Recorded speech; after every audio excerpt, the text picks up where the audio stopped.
के पास चलते हैं 2 नंबर्स को समझने के लिए। श्रीराम फाइनेंस और टाटा केमिकल्स लोअर ट्रेजेक्टरीज में टाटा केमिकल हमने देखा पिछले 3-4 सेशन से एक रिवर्सल की तैयारी कर रहा है, बट क्या नंबर्स आशीष इतने स्ट्रांग होंगे कि ये रिवर्सल और जस्टिफाई हो पाए? मतलब नंबर्स की एक्सपेक्टेशन कैसी है? देखिए, टाटा केमिकल्स के बारे में बताऊंगा, लेकिन पहले श्रीराम फाइनेंस के नतीजों की बात कर लेते हैं। और श्रीराम फाइनेंस में अगर आप देखें तो डिसेंट सेट ऑफ नंबर्स आपको देखने को मिल सकते हैं। कोई बड़े फायरवर्क्स नहीं है, लेकिन ऑपरेशनल तौर पर एक अच्छा क्वार्टर है। कारण ये कि जो नेट इंटरेस्ट इनकम है इसमें पिछले साल के मुकाबले आपको 11% की बढ़त देखने को मिल सकती है, यानी 5,234 करोड़ से बढ़कर 5,823 करोड़।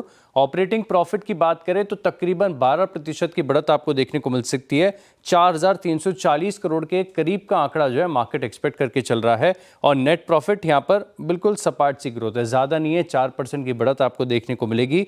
और वैसे तो इनका क्वार्टरली जब अपडेट आया था तब काफ़ी सारी चीज़ें पता चल गई थी, लेकिन एक बार के लिए आपको बता दूं कि जो डिसबर्समेंट्स हैं ये 44,200 करोड़ के आसपास देखने को मिल सकते हैं। अब AUM 2.73 लाख करोड़ के आसपास आ गया है, यानी पिछले साल के मुकाबले 17% की बढ़त है। और सीक्वेंशियल तौर पर 4% की बढ़त आपको देखने को मिलेगी।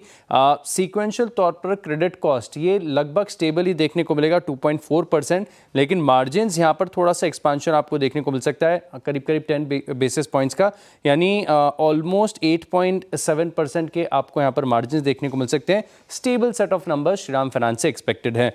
अब बात कर लेते हैं टाटा केमिकल्स की। तो टाटा केमिकल्स हो सकता है कि थोड़ा सा निराश कर दे, कुछ खास नहीं नतीजों में, बहुत ही सुस्त नतीजे हैं बिल्कुल। और इनफैक्ट सुस्त नहीं, थोड़ा सा वीक ही आप इस चीज़ को समझ लीजिए, क्योंकि रेवेन्यू सिर्फ 5% की बढ़त है, वो भी पिछले साल के मुकाबले 3,886 करोड़ ये एक्सपेक्टेड है।